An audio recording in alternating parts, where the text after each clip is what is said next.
in case you're wondering, I have no association with this man's commercial for the school when he goes on the internet. I just want to. What are you talking about? When you start selling everything out there. No, I just tell him what's going on this week, and I mean, what's wrong with that? Nothing. It's just. I mean, you're an excitable fellow I on think those people are excited about the things that are happening this week in McNeese athletics, and we're actually going to talk to Matt Bonnette, who was going to be our guest, and it was his idea because instead of sending out something that people aren't going to read, we just do a 30-second video.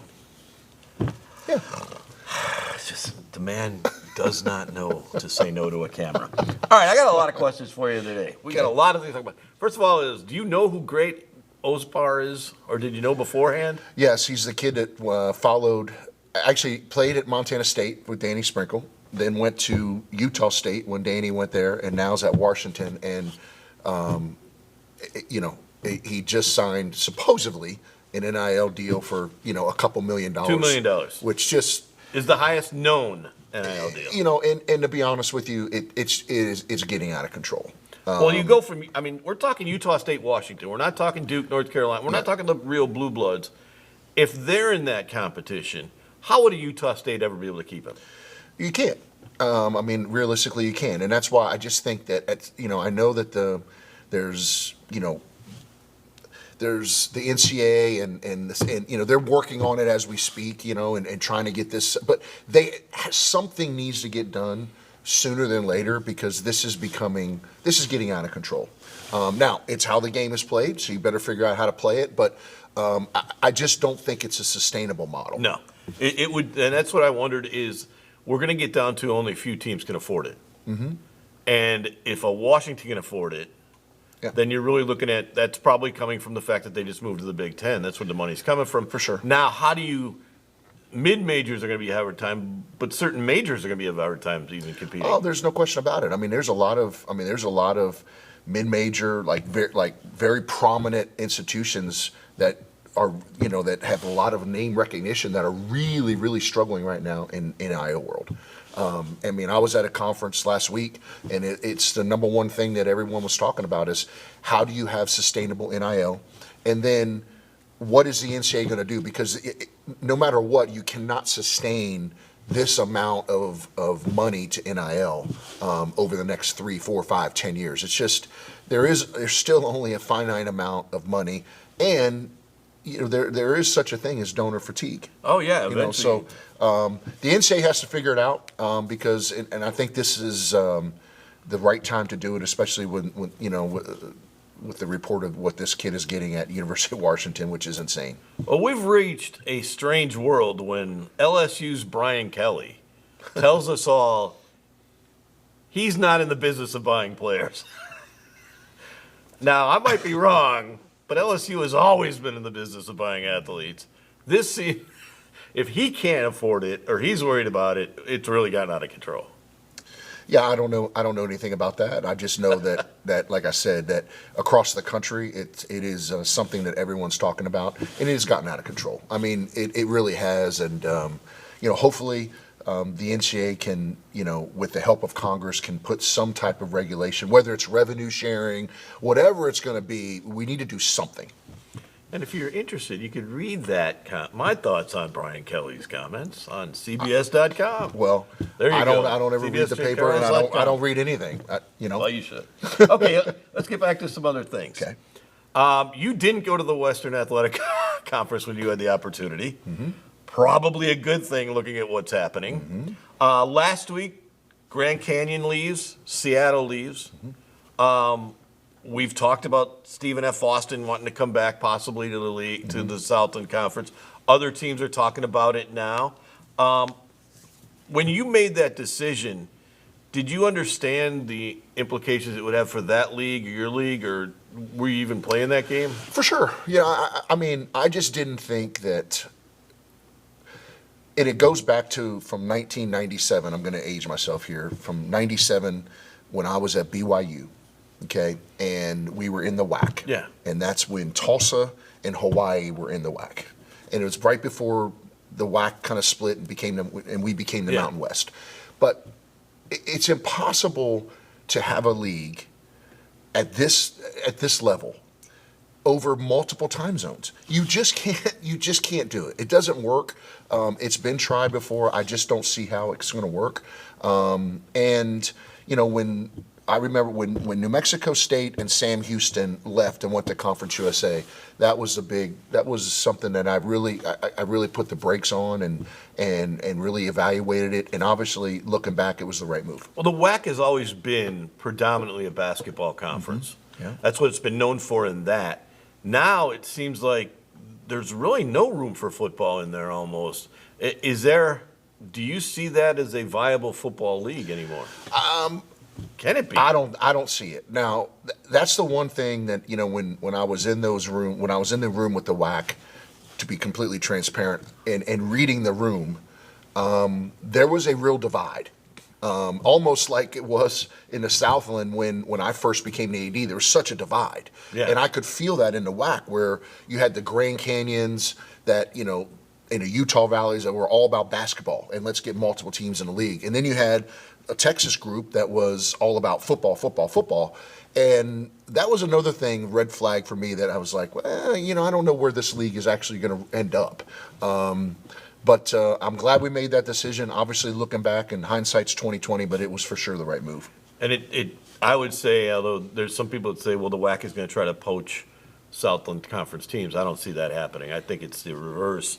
I think you've become a league that is perfect for what you're trying to do, which is keep costs down, keep travel costs down, especially. Yeah, and I think, you know, really, the majority of the credit needs to go to Chris Grant, our commissioner.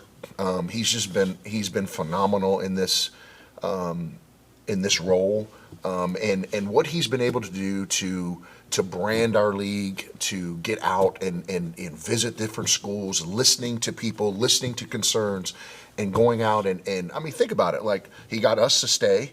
He got Lamar to come back, got Incarnate Word to come back, and is on the cusp of, you know, Texas Rio Grande is Texas flipping. Rio Grande flipped. I mean, so, you know, I mean, there isn't a commissioner in the country right now that can say they've done as much as Chris Grant has done. I mean, you can make that argument. No, you can.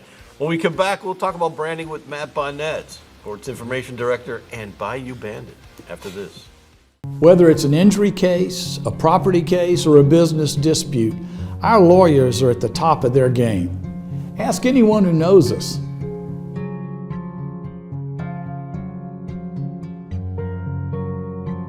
At Veron Bice, we don't enter popularity contests. The only ratings we care about are the verdicts we've obtained for our clients. Ask anyone who knows us.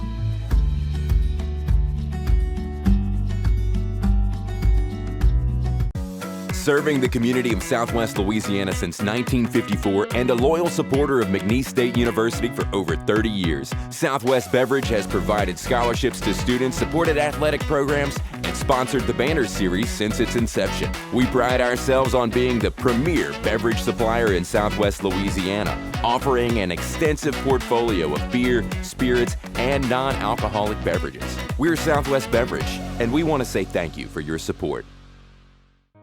Ever since I was young, I've known what I wanted to do. Sure, I had some guidance along the way. Thanks, Mom and Dad. But eventually, I had all I wanted. Family, career. It went by fast. Now I'm here. Retirement. And thanks to sound financial planning, it will be all I hoped for. And our children will have a secure legacy. For me, retirement is the next great chapter in my life. Ferdinandson Financial Group. Let us help you make a plan. If you're frustrated with your bank and feel like this when you leave, make the move to Lakeside Bank. Voted best bank in the People's Choice of Southwest Louisiana.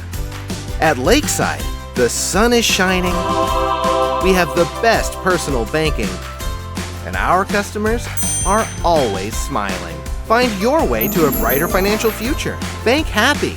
Bank Lakeside. Welcome back to Pope Nation. Welcome, Senior Associate AD Matt Bonnette, my good friend. How are you? Good, doing well, thank you. Good. Sometimes you sit in this seat. Yeah. No. You just give away titles, don't you? No, I don't. I don't give away anything. What are you talking about? Everybody's got new titles. He don't have one yet. That's why. No, that's exactly right. Well, he does, but he doesn't like it. Darth Vader, Gasola the Great. I'll take them all. Well, listen, Matt. I wanted to bring you on because obviously you have so many, responsibilities within the department. But the one area that I think is really changed, and I think we've elevated in the last couple years, is our social media, Right. Our branding. How are we going about things from. Because the role of an SID, if you will, is completely changed in the last 5 years even. Talk a little bit about how it's changed, when you got into it, what was it like, and then obviously now. Oh, man, I tell you, when I got into it, almost 30 years ago, it was a lot. It was all print. It was all, social media wasn't around yet, and the internet was still new, pretty much. I mean, it was still only about 10, maybe a decade old. And so back then, it was all print. The newspapers did relied on everything came out of the SID office to get the up-to-date news on everything, the breaking news, so to speak. That's evolved, obviously, over the years. And you say even 5 years ago, how much has changed. It's changed so much even 2 years ago. Now everything is so instant. People like Jim doesn't rely on the SID office anymore. I mean, there are many times when I found out stuff because he found it. No doubt. And it's not because it was something that was officially released. It's just because of stuff that's been leaked. And it is, most of the time it is true. But obviously something officially won't be said until it comes out of our offices or anything like that. But it's changed in that sense, and to be able to kind of keep up with the times. I came to you talking about how I kind of want to transform the office some because it is a digital age now. 100%.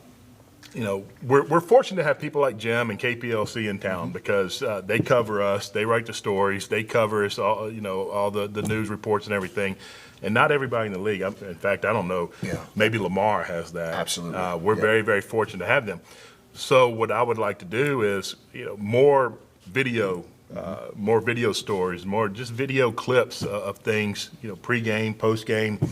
And have on our website facts about what happened during the game and everything, but more.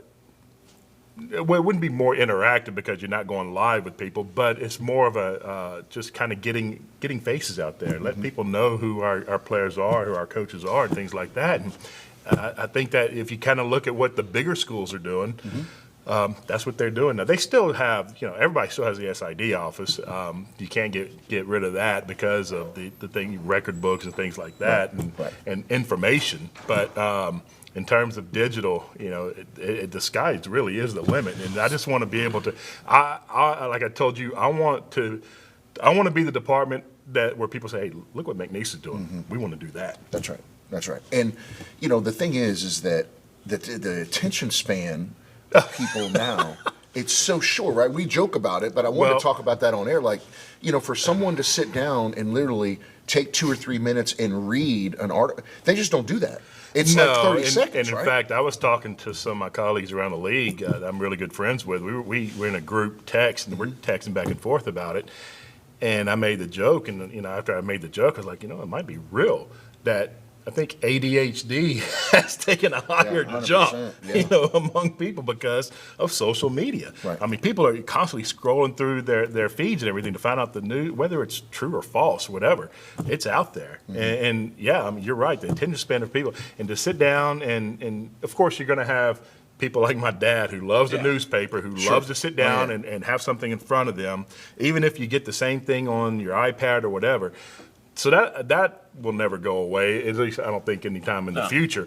But the attention span of people who just want to grab their phone and scroll through and look at this, or let me click on that, read the first 2 or 3 lines. Okay, well, let's move on. Right. Well, what we're seeing is, and you guys have been a big part of that, is the evolution of they're still reading it, but how they're reading it. Right, exactly. They want it right away. They want don't want to wait till the morning. They want it almost like your Netflix now. It's on demand. That's right. And they want to read, like if they want to read something, they want it all in the first, 2-3 paragraphs. Not read, okay, well, here's your lead and here's your build up, bam. Let's get to it right now. Right. 100%. So that's one of the things we're changing. And the changing into video and telling the video stories is really the Absolutely, biggest thing. that's huge. I mean, and I think that gets a lot of attention, and people want to see that because not only are they seeing the coaches or the student athletes or whatever, they're getting information from those people, and not from people like But us. you guys have also become, your department, and in some ways all of the technology has become a bigger recruiting tool for you guys now, because it used to be that you would have to subscribe to a newspaper, and then Right. now you have your own YouTube Yes. YouTube channel. channel. All those things go out there. That means that kids from all over the country are seeing your stuff. Yeah, absolutely. And their Not parents. not the country, it's all over the world. And that's one thing we want to try to hit on too, is that we have so many international athletes, student athletes, is to get them in front of the camera so their families and their friends around the globe can see them as well. And kids are very comfortable on the camera. Oh, right now. they love it. They love it. Absolutely. When we come back with Matt Bonnette, we're going to talk about his alter ego, the Bayou Bandit, when we come back. Whether it's an injury case, a property case, or a business dispute, our lawyers are at the top of their game. Ask anyone who knows us.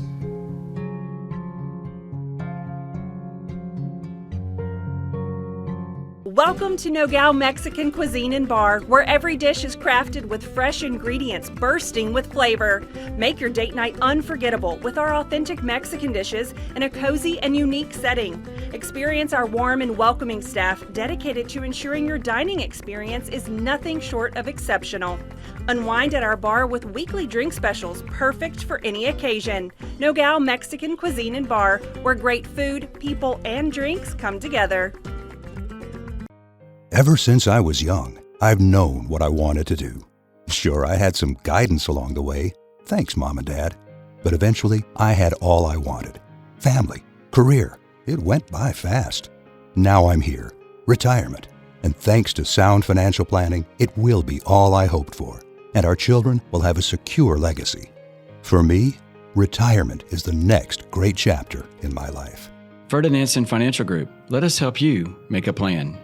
Matt Bonnette is with the. Oh, no, maybe it's not Matt Bonnette. Here's the thing. If you ever do a basketball game lately at home here, the weirdest thing I've ever seen is the Bayou Bandit.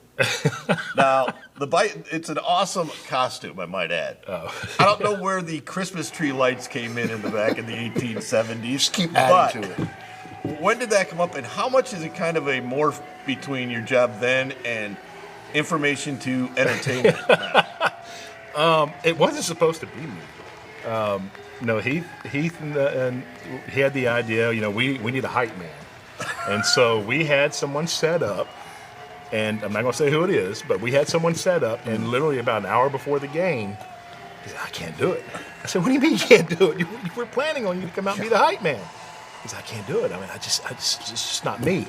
And so I talked to Heath. I said, Heath, he can't do it. I said, you want me to do it? I'll just go out there and do it. He said, yeah, go ahead. So I went out there and did it. And I was just in my regular, my game day, what I wear for games that time. And then I think I put a cowboy hat on. And then the next time, I don't know, I wore some flashy jacket or whatever. And then Chad Pousson said, hey, man, I've got an overcoat.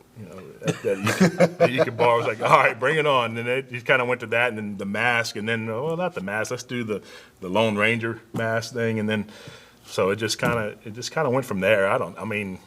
I enjoy it. I mean, when you say alter ego, it's true. You put that mask on, and get in front of. I mean, I'm not the SID. I mean, I just feel It's different. cool. It I really love it. is. But it is kind of what we've seen all throughout. Your role kind of as society's changed. You're kind of changing roles, aren't you?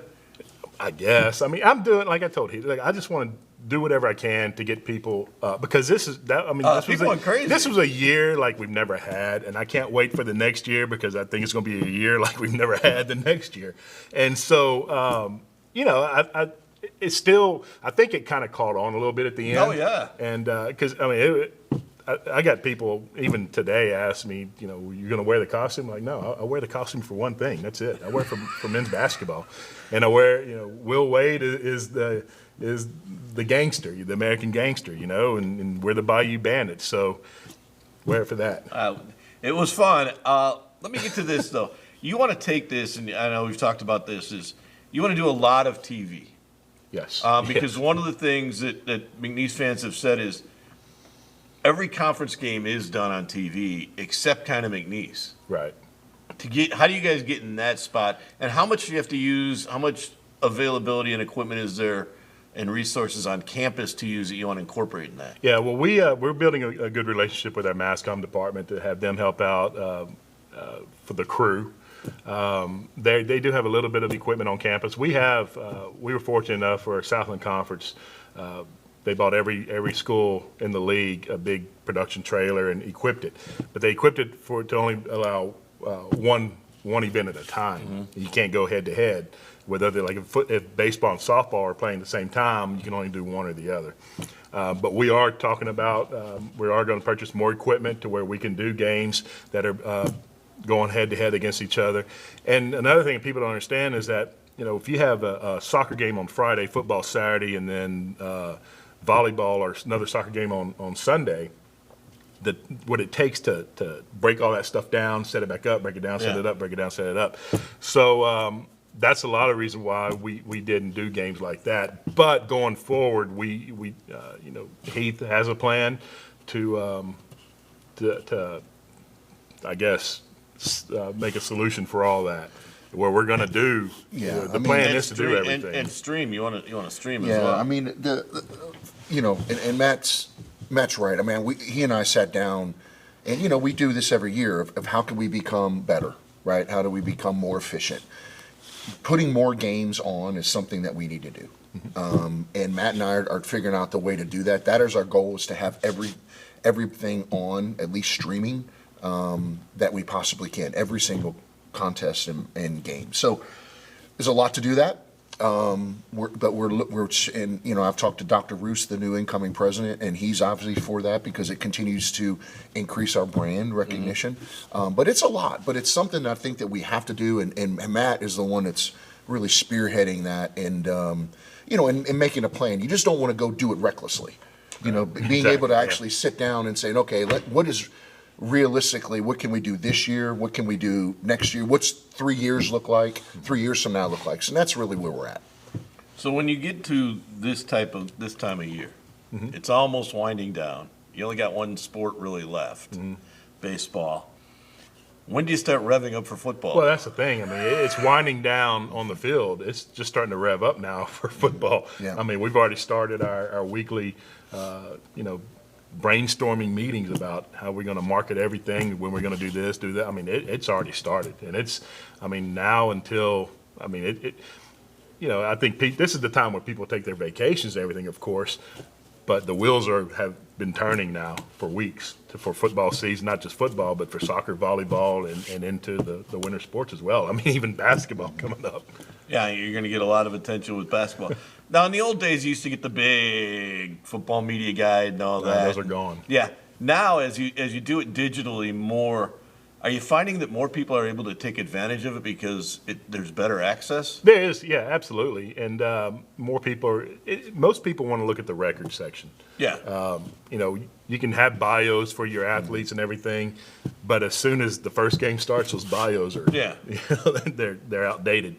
So I mean, yeah, the print part of it, it's nice to have it because it's pretty and everything, and the bigger schools always had they were that big. Yeah. I mean, they had everything. And they use that as a recruiting tool, right. But you don't need those as recruiting tools anymore with the Kids internet and social media. No, absolutely not. You see everything on social media now. So it's evolved a lot, and this time next year we're going to okay, well, we did something that we didn't think we'd be able to do, and then we're looking forward to head to next year. And we'll see what happens next year with the Bayou Bandit, and if he comes out on a horse, maybe on a horse next year, right? Well, we come back with Coach's final thoughts after this. Ever since I was young, I've known what I wanted to do. Sure, I had some guidance along the way. Thanks, Mom and Dad. But eventually, I had all I wanted. Family, career. It went by fast. Now I'm here. Retirement. And thanks to sound financial planning, it will be all I hoped for. And our children will have a secure legacy. For me, retirement is the next great chapter in my life. Ferdinandson Financial Group. Let us help you make a plan. Whether it's an injury case, a property case, or a business dispute, our lawyers are at the top of their game. Ask anyone who knows us.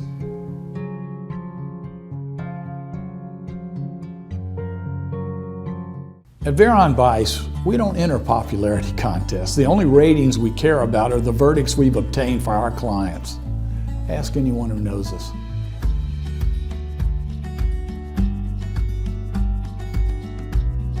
We're back, and a lot of things happened there. That was an interesting conversation about what you guys want to do marketing-wise, what you guys want to do availability-wise, television-wise. Okay, let's get into some other things. Softball season ended. Baseball season is suddenly now fourth place. Yeah, crazy. Isn't Kind of strange, but have one weekend left. They have one more home game, was last night, actually. But I want to get into this thing, basketball recruiting. I've never seen a more buzz around this town about who is recruiting and who's coming. This class that you have recruited or is being recruited by Will Wade has never happened at McNeese. Talk about that, because that has a lot to do with some of the branding you've done and changes, but also him, obviously. Yeah. But building on success is the big thing. 100%. And I think that, last year, when we hired Coach Wade, people didn't know if he was going to coach again, realistically. Yeah. What was the suspension going to be? Where is McNeese? Who is McNeese? Et cetera, et cetera. Sure. And we were able to, and him and his staff was able to put a team together that ran through the league. Yeah. In a short period of time. For sure. 3 months. But now you have an entire year to recruit to. You have a sold-out arena. You have the buzz of a city. You have a product to sell. A product to sell. And the thing I love about Coach is that there's no one in the portal he doesn't think that he can get. And he's not afraid. He goes after, guys that truly fit what he wants to do and the vision that he has. And I knew from the time right after the game against Gonzaga, and he walked out of the locker room and he looked at me and said, we got to get better. If we're going to win these games, we got to get better. And he has been motivated from that moment on and hasn't stopped. And it is really, really exciting. 4 4-star transfer portal recruits. It's unheard of here. Yeah. Absolutely unheard of here. And 2 others who are bigs. Guy scores 32 on you one year, you come back, he's playing for you the next. It's great, isn't it? Yeah. It's unbelievable. But I want to ask you this, because their schedules are coming out more and more. The paper had a story on scheduling. Obviously, the schedule looks very good for road games. Yeah. But you got 4 home games you can't sell. It's a bear. It's a bear. I mean, no one wants to go. You were 18-0 here. I know. I talked to Chambers, about it, 3-4 times a week. That somehow, some way, we've got to get, we got to get a home schedule. We just do now. Obviously, we're adding at least one more league game. Sure. So that helps us. Now you said at least one more league game. Yeah, but I mean, I think that it's the hard part is that when people don't want to come here anymore to play like preseason. So we're actively trying, and we got to get very, very creative. Whether we do a 2-for-1 with people, might even have to pay a little bit to start a home and home here. I mean, I don't know. All those things. Because you want Division Ones to come. Yes. You don't want to play what I know. What everybody's worried about. You had 4 non-Division Ones last year, and it fit because of everything that was going on. But you can't do that this year because you're selling a better product. We are selling better product, and at the end of the day, like I told Coach, the net, our net is really, really important to me and to us because, we want to position ourselves to have, hopefully win the conference, the tournament, and put ourselves in a position to have a really good seed in the NCAA tournament. So that's why you're seeing we're going to the Virgin Islands, and we're playing really good teams, quad 1, quad 2 teams on neutral sites. So all those things are really important when you're putting the schedule together. But getting Division I home games for our fan base is something that's, number one, I'm worried about, but number 2, it's a huge priority. It's not easy. It's not easy. Who would have ever guessed Yeah. McNeese State was too good to play? It's crazy. That is the strangest of all the things that have happened in the year. And we're just getting started. That's the strangest. We're just getting started. I don't know about that, but I want to see what you get in here. We'll see you next week when Dr. Burkell will be here, and he's the man that started it by hiring this guy on Poke Nation.